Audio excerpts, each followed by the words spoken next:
Hello and welcome back to JomezPro's coverage of the PDGA National Tour Finale, the Ed Hedrick Disc Golf Hall of Fame Classic, presented by RecTech Grills. We are at the International Disc Golf Center, the headquarters for the Professional Disc Golf Association, Appling, Georgia.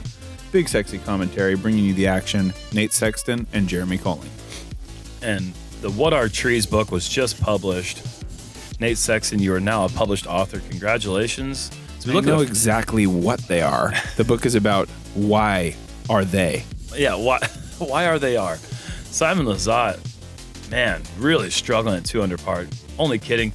Look at the front nine. I mean, 4 under is the hot score, and a few players were able to shoot that. And we've seen one on our card with James Conrad. No USCGC hangover. He's off to a hot start. But so is our whole group. 2 players at 3. And Simon at 2 under par. Under par on the scores at any point. It's a good score. It's a really hard course. It's not one of those courses where you're going to catch them all.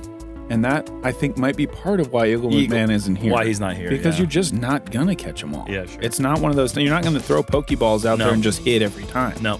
This is one of those courses where you're going to need to be tuned in. You're going to be leveled up if you want to pick up a lot of birdies. And I got to give a quick shout out to something that happened on the front nine, which was absolutely amazing. Joel Freeman, able to pick up 5 birdies in a row on maybe the hardest stretch of the course. 5, 6, 7, 8, and 9. Incredible. You go back and watch those holes if you haven't watched the front nine yet, and watch our cards kind of struggle in that stretch. Big drive from James here on the 10th. This is a par 4, 606 feet that breaks right.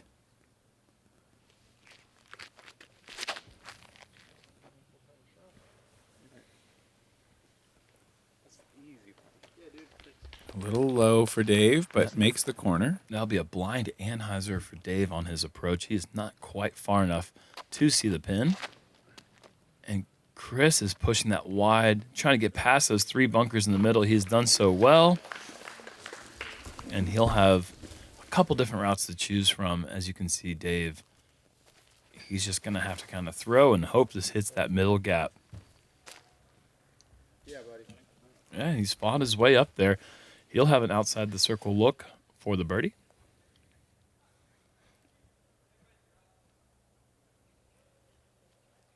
Simon, after the early turnover, he as well will have to go with a blind approach. This is a very technically difficult shot. Are you kidding me? Wow. Into the circle. Oh, my goodness. And you can hear James in the background just saying, sick. I mean, yeah. He could see that angle. He could see what Simon was faced with, and beautiful execution. And this is W.R. Jackson for you. I mean, he snuck it through, but it's perfect drive. Perfect drive. And you've still got a lot of work to do. Yep.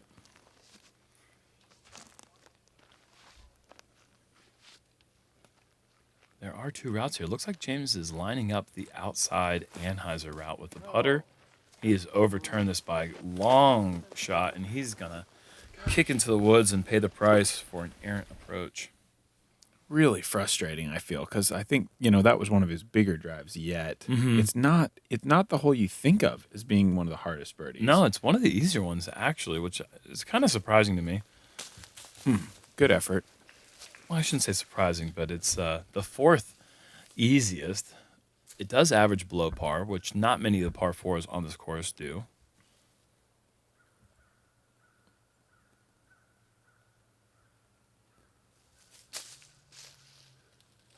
Dave with the nose-up floating effort from 50.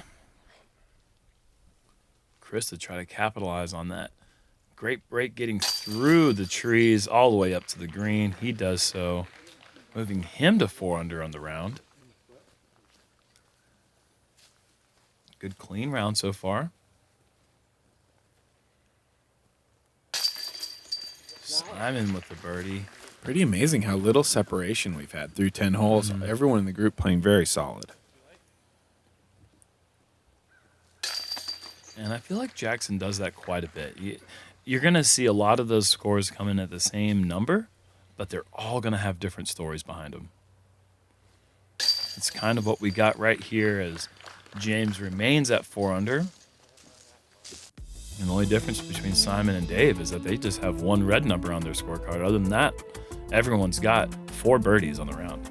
Hole 11, par 3, 420 feet. This one just kind of keeps that consistent curve to the right. I think it could be a good spot for Chris to kind of flip up a hyzer. The other guys are going to have to go with turnover. It wouldn't shock me if some of these guys went to a mid-range, even though it's 420 feet.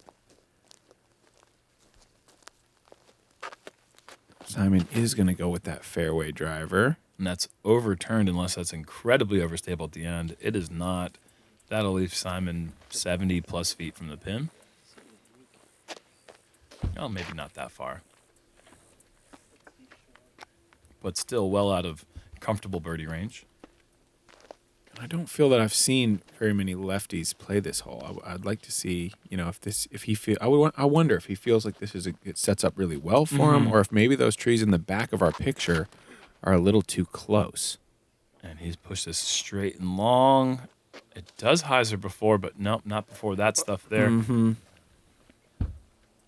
And he is putting. It might actually play better for the righty. I don't know. I could see that. I think that turning away from those trees early was something that's fighting against the natural flight characteristics of a disc. Oh, and James, if that had more turn, it's way too much nose up. And that's fading back into the jungle.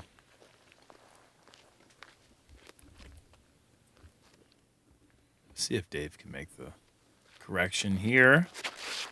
A low shot, not something that you see typically on this hole. You want that height to get the full flight of the disc, but still, that's going to be the closest of the group, and he's sitting right at about 38 to 40 feet.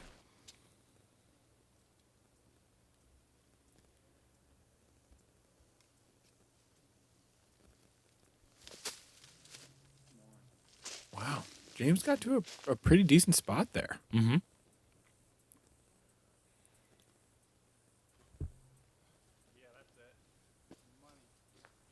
Yeah, that's it. I think he said money right after that. Oh, man. Chris, a great line. Just a little bit less oomph than it needed. Dave with the best look for birdie on the card. Can he hit the jump putt? Oh, another one just lacking that extra bit of oomph, separating him from the par to the birdie. It'll be pars for the group on hole 11.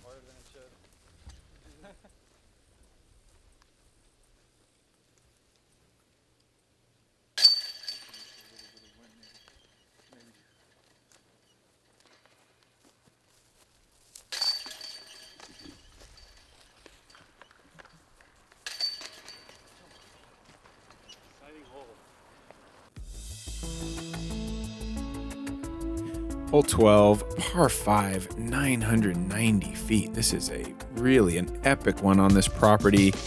Almost every player will take the right gap off the tee. Then you kind of get a split. It depends where you land. Maybe you take this aggressive line that the drone is flying, or maybe you play it a little bit wider and go around the long way to the basket. I think there's room to go pretty big here as we see Simon with what I think is a wide wing distance driver. It's a DD3.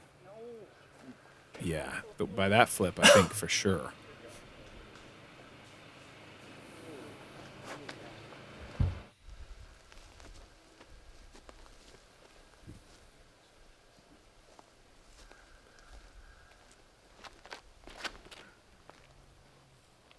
And this is a difficult fairway to get the distance and keep the disc in the fairway for a lefty. Yeah, he knows that spot well. As we look at James's drive, you see that little silver heart on the shed. That is a dedication to Pam Childs and the Childs family, one of the biggest disc golf families in Georgia. Yep, TMD, Team Monkey Dust. So, nice little remembrance for her on this course. Yeah, the Childs family built that shed there on former hole 8. Is now hole 12 with a new design on the course. As Dave's thrown a great drive here. Does he get the fortunate ability to throw a second shot? We'll see in a moment. But definitely a Good place to think about a good family in the sport on this hole. That sat actually really nicely. I kind of thought he was asking too much when he asked for that to sit. I thought it would roll into the woods, but just kind of a short little curl out. Dave is impacted by those trees, but throws a nice floaty shot. I don't know that that's far enough, though. That might be no man's land. Yeah, just that little bit of action at the end, hyzering him to the left. Maybe took away the backdoor hyzer route to the pin. Wow, and James trying to push to that long gap. I don't think he made it. Everybody might be, so far, kind of in that no man's land spot. Yeah, Simon's looking at some sort of, I don't know. Could we be seeing a skyzer? Some sorcery. It looks like there is a skyzer coming. Oh, and look at that placement. Well done from Simon to be able to go 100 feet high and advance the disc 80 feet. And thanks, Super. We got to give a thanks to Super there. Yeah, of course. Skyzer has been sighted. Yeah, Simon. Nice shot. Oh, wow. Incredible. That's how you play it, I guess. Wunderbar. Wunderbar. Scramble.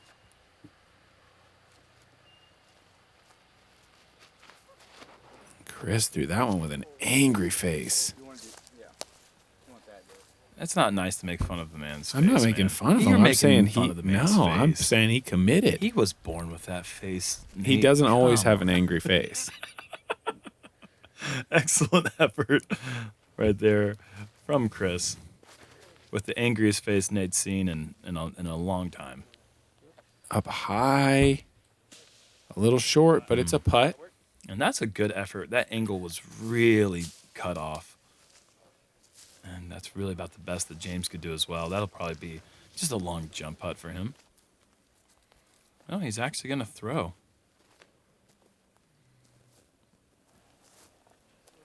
Oh, my goodness. Almost connecting metal.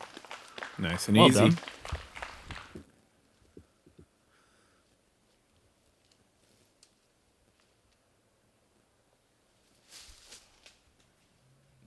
Oh, my goodness. No, don't do it.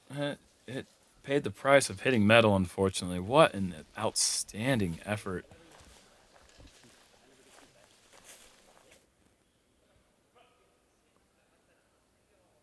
This putt for par. Dave, unfortunately, paying the price of a little bit of, like, not, you don't think of this hole for rollways. No. Great putt from Chris. That's textbook right there, folks. Just If you're a righty, just flip the screen and just learn that technique because this guy makes jump putts look so easy. And that was a birdie from bad position. Yeah. Now, you do not see many shots from that part of the corner. Anheuser lefty to jump putt made birdie. And that's that is getting work done. And Chris Clemons has jumped to the top of the card at 5 under par. He's moving along very well right now. Hole 13, par 3. This one is 399, going straight ahead and then breaking hard right late and kind of uphill. You got this one tree the drone's heading for. Hopefully it doesn't hit it. Many discs do. There we go. Drone gets by it, and that's what you're looking to do as a player. Forehand or backhand turnover. I think the forehand is better because you do kind of want some skip here. Simon has driven this straight. If this can miss those early trees, oh yeah. Oh, and the horrible reaction off the roots right there in the fairway. That deserves another 40 feet at the least. Chris with an opportunity to move to 6 under par for the round with a drive here that favors his skill set. Oh yeah, huge drive, and he's at the base. That is gonna put him at 6 under. Wow. Got still some putting left to do, but fantastic Yeah, drive. I would bet that he's gonna make that, but you're right. He's still got some work. Such a challenging hole for a right-hand, backhand player. Really, that's about as far as you're gonna see the best drives land with a backhand mid-range. Dave going with the unorthodox roller approach. Wow, fortunate to get around that corner, because if you get caught at that early corner, you can see there is a ton of stuff in the way, and it's not an easy approach.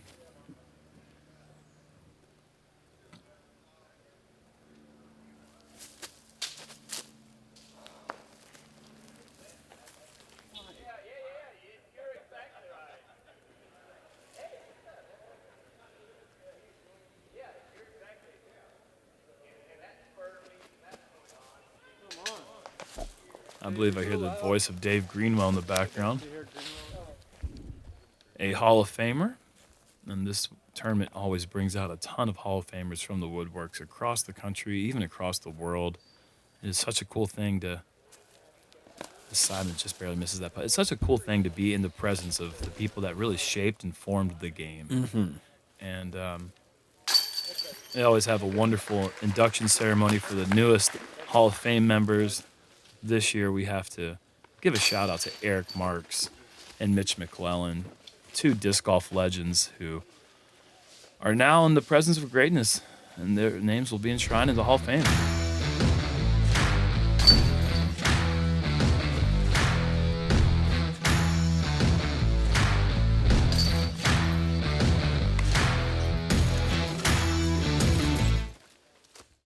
And also shout out to RecTech Grills, who provided a fantastic dinner at last night's Hall of Fame ceremony. I mean, those grills are sweet. Yeah, they're really cool. They're like the Wi-Fi connected, pellet fed, like set it and forget it. Yeah. Just check it out on your phone. That's cool stuff. It's crazy.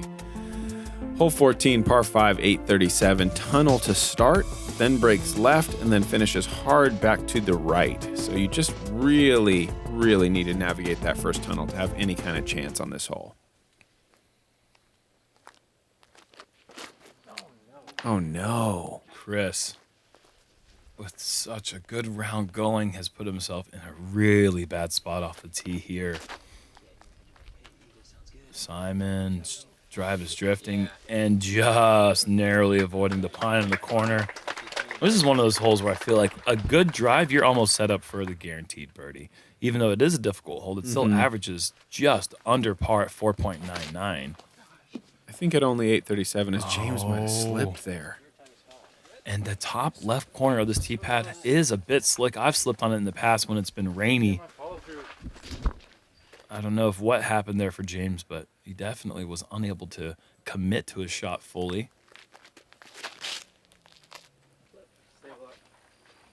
A little bit extra turn for Dave, but a good kick forward. That's in the ideal landing zone. You can see what Chris Clemons has left. A brilliant shot here would just really get him in position for the par at best. He's worse than the tee pad. Yeah. At that spot, I would say.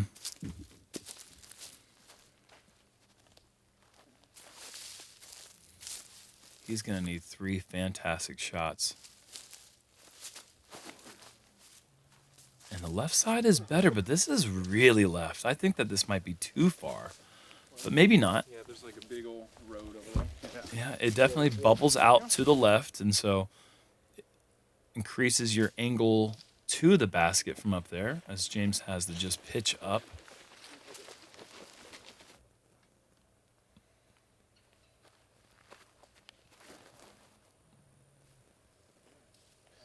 Yeah, dude. And this is looking nice.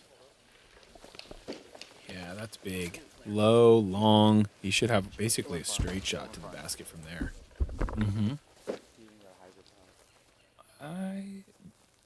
I think Simon's going to try to duplicate that shot, but I wouldn't have been super surprised to see... Oh, Simon. Oh, no. And I'm a bit surprised to see Simon not even line up the roller, because from that position, you could potentially get a look for eagle. And James is caught up as well, but does kick to the center of the fairway. So close. Yeah.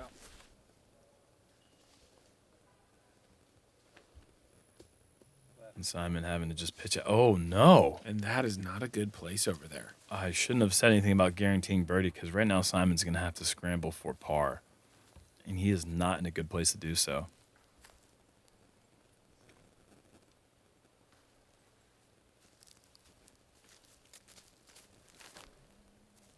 James having to go with the tighter inside route with the JK. No problem for him.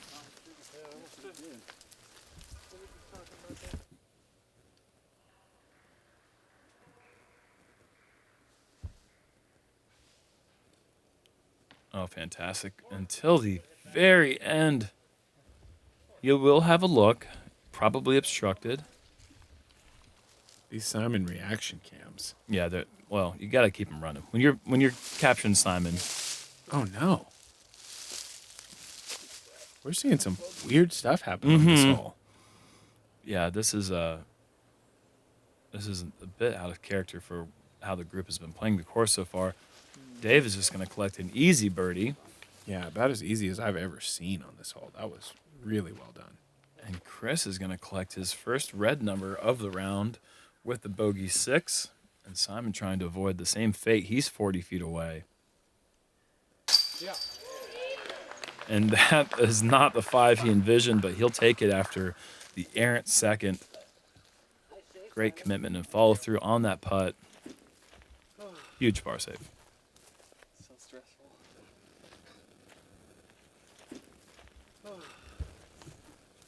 So stressful. Yep. And you can't say I'm over it and tell me that this hole was stressful at the same time. I feel like you either care or you don't care, Simon. Which one is it, buddy? I think he can't tell. He exists in this weird space in between. Hole 15, par 4, 714 feet. Two choices off the tee, the wide forehand or the turnover backhand. A good drive is over this ditch, and then you're going uphill through forest. All the way over the hill, down back to the pin. Not a lot of good lanes on this hole to get to the basket, but if you get a big enough drive, you can make something work. Try to sneak something through up there to this tricky green. Yeah, and if you go right hand, backhand, anhyzer, it's kind of a scatter plot on the approach. And if you go that backdoor route, it's a scatter plot off the tee of just trees everywhere. You have to pick your poison here. And Dave will be the ditch. Yeah, that's kind of no man's land for the birdie look. It's a very difficult approach from that ditch. You'd like to be 50 to 80 feet past that ditch in the air, and Simon's trying to go for that, but he is connected on an early tree. I feel like that's the most common expression on this hole. What tree did that hit? There's just a lot that are kind of closer or further away from your perspective. It's just kind of, you can't see as much as you'd like to see. I'm sure James is surprised he hit something there. But as this flies across the ditch, Nice shot. he's moved to the left side of the fairway, and that is the more open of the two lanes, I feel like. So That's best case, I think. He might have a putter shot from there.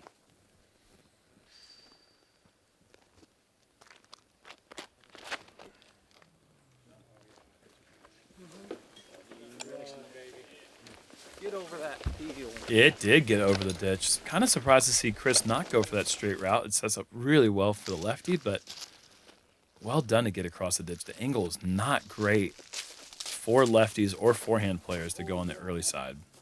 Super hyzer release for Simon. Big skip and a kick left.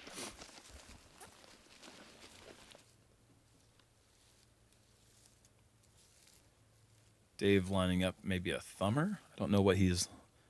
Is that a... Oh, it's a backhand roller. Now you're on the side. Oh, okay. Oh, No. And doesn't get much easier from there.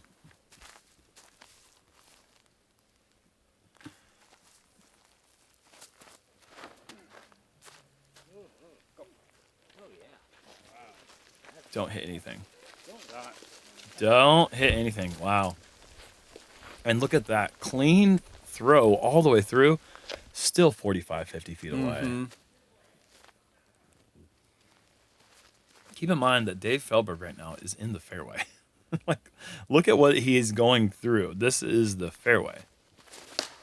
Oh, no. Somehow getting forward. That tree might have Movement got on him that. twice. That might be the same tree that got his other. Yeah, very well could be.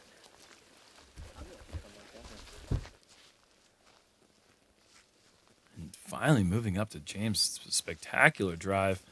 He's going AVR. He's turned it over too much. Didn't like it. But it's up there kind of near Chris Clemons territory.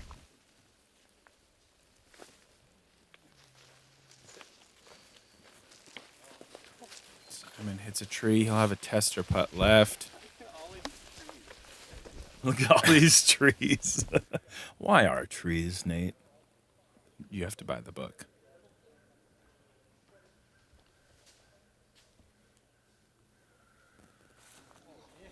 Oh, wow. What a par that would have Sit down been. for him. And Dave Feldberg with the almost highlight birdie. Or par, excuse me.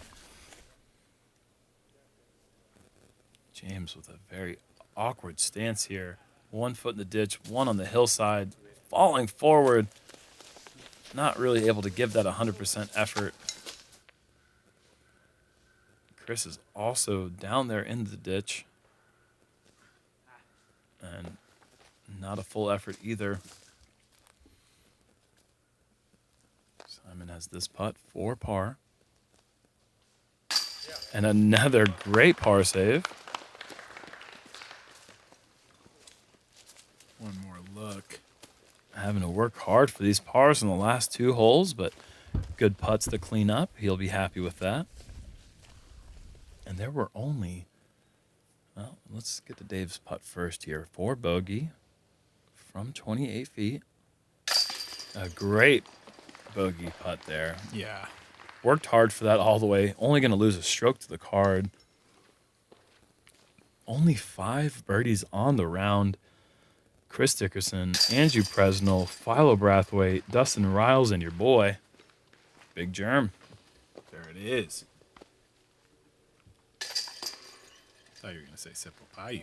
Yeah, he is kind of He is kind of your trademarked the He's your boy. He's a little bit more your boy. Yeah,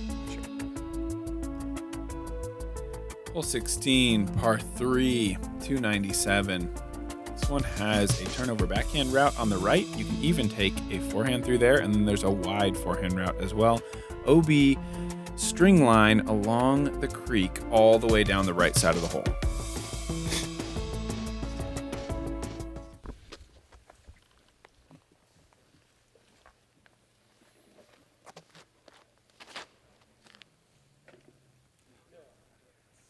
I like that effort from Simon, just barely avoiding all those trees. I think you have to push it close to really maximize the size of the fairway. And you can see there's that one tiny tree left right across the ditch in the fairway, which is just kind of, why did they leave that? Why are trees?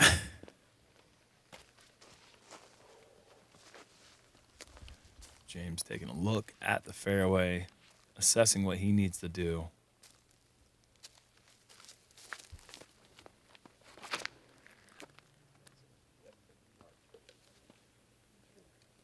Turning this one over. Very well done. He's been at 4 under for a very long time, getting a lot of pars in this back 9. I think that might be about to change. Yeah, I think so too, as he's getting the FollowFlight with a beautiful turnover. We should have a James Conrad AVR throw count, like ticker on the bottom of the screen, because, I mean, that's just what he's attacking this course with right now. This and every other. Yeah, sure. Maybe it isn't more here than other places. It just kind of seems like it because there's so many placement control shots.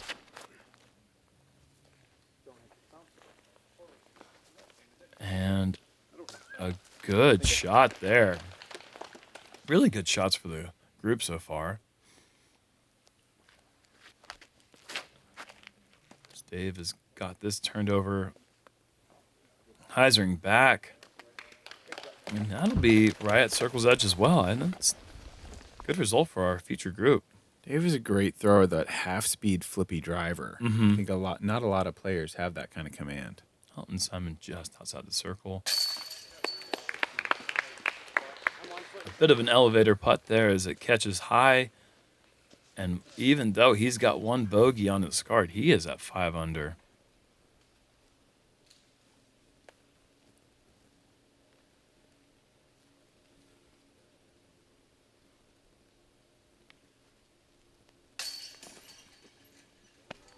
Just right.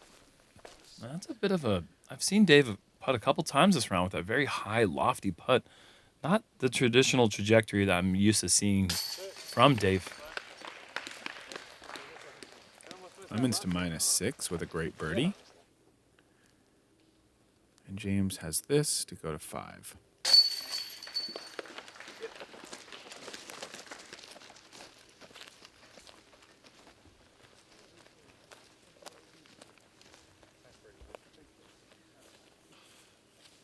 Simon is really chewing up some distance with these putts lately. Mm-hmm. Last 3 holes, he's probably covered Probably 100 feet. 120 feet. Yeah.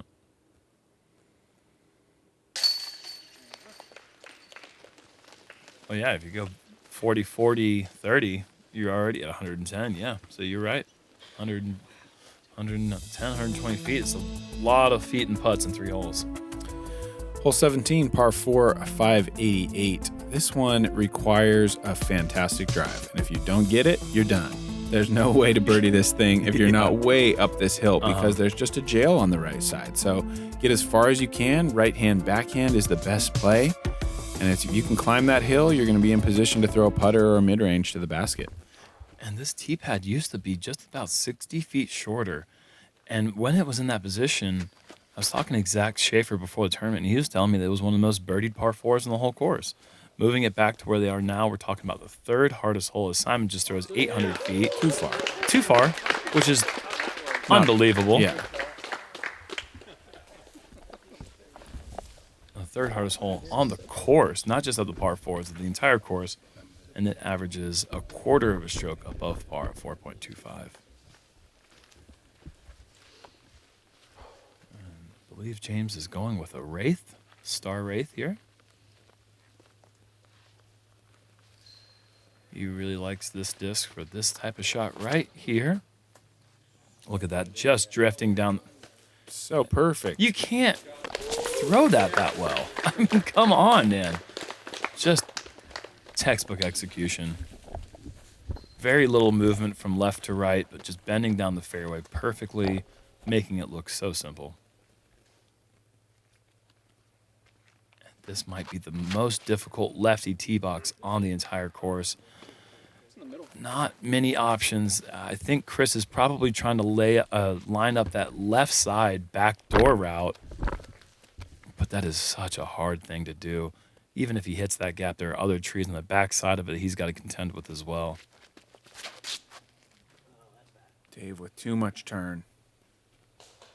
And there you go. No birdie. It's going to be hard to par even, I think, from that spot.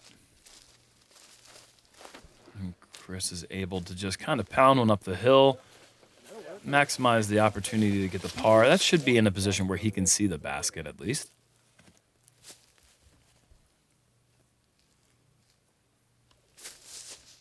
Dave looking up into the light. Yeah, dude.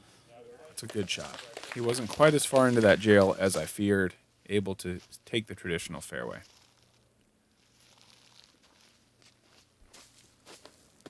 James can see the basket, which isn't really a real thing.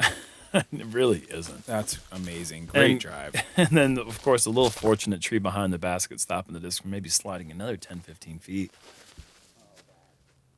And Dave really wide. Can it sneak back? Yes. Yeah, it does. Most likely a good look for definitely a good look for the par. And before we forget about him, where even is Simon? Yeah, well, it takes a long time to walk 800 feet. Great shot from Chris.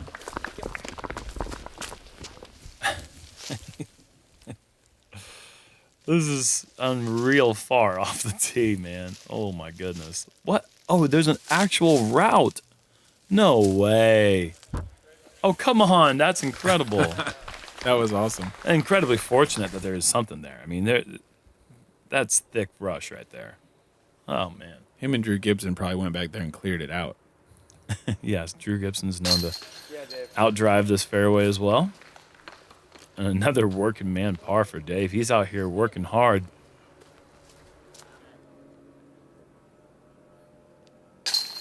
Chris cleaning up the par, and we've got 2 tapping birdies coming up.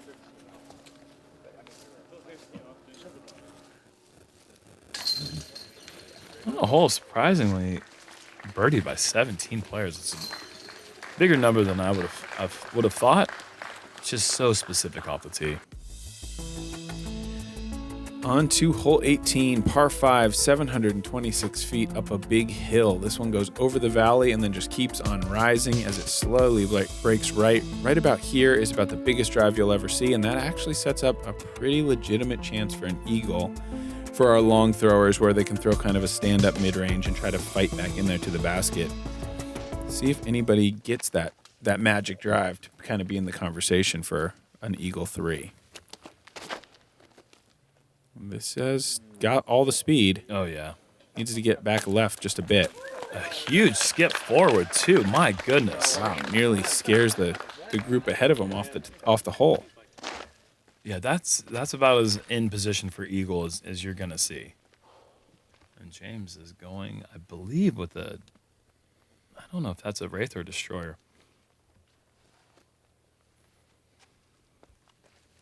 I believe it might be the same Wraith as the last hole, but it looks a little bit more purple in this light. And, okay, well, it went far. Sure did. That we know. Just trying not to. Ooh, shit.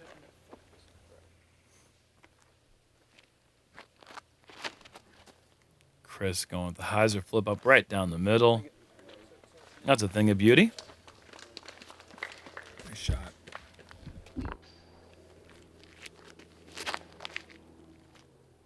Dave just narrowly avoiding the tree in the middle. And also a great result. Don't know if he's in position or even interested in trying to get up to the green in 2. No, dude. Uh-oh. And we've seen that a couple times from Chris. And did he just go through everything? Oh, my word. That is so fortunate.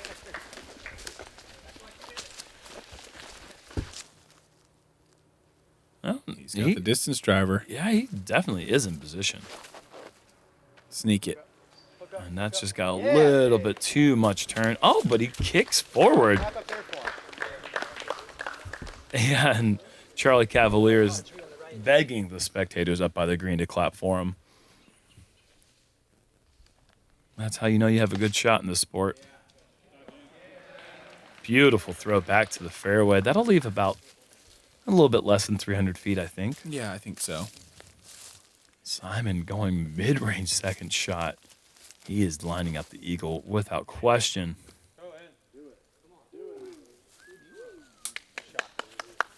Oh, yeah. I'm up just a bit short, but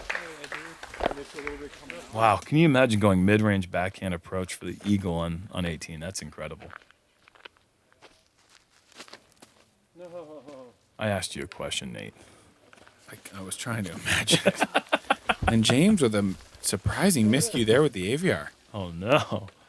He'll be out of position for the birdie now, so par at best looking like for James Conrad, who will play this round clean. No bogeys. Unless he can make this one, he's going to stay at 6 under for the round. Just going to be a little bit off left. But we do have a couple eagle putts left here. Let's move up to Dave and Simon.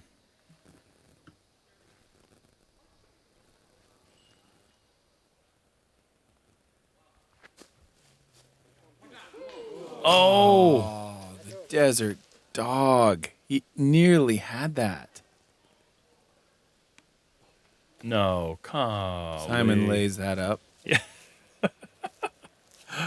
That was weird. I One don't of know those what- unintentional layups. I hate those. Yeah.